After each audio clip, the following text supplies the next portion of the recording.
Пока нет. Ничего не посмотрела. Ваши ожидания. Нет, хотя нет, посмотрела, которая вот у вас пешеходная улица, как она называется?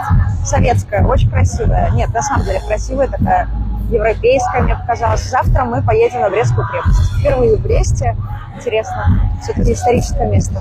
Скидывайте немножко ожидания от брестской публики. Немножко видно, наверное, слышно, какие-нибудь реакции. Что вообще именно Не знаю, каждая публика все равно уникальная, каждый прием уникален в любом случае, поэтому надеемся на теплый прием, конечно. Раскройте немножко для фанатов. Будут ли любимые все-таки песни, любимые треки? Будут только самые песни любимые. По минимуму будет песен, которые мало кто знает, по максимуму будет песен, которые знают большинство. Ну и давайте еще немножко ожиданий именно от Бреста, раз вы еще завтра успеете здесь побыть. Брестская крепость, посмотреть, все увидеть.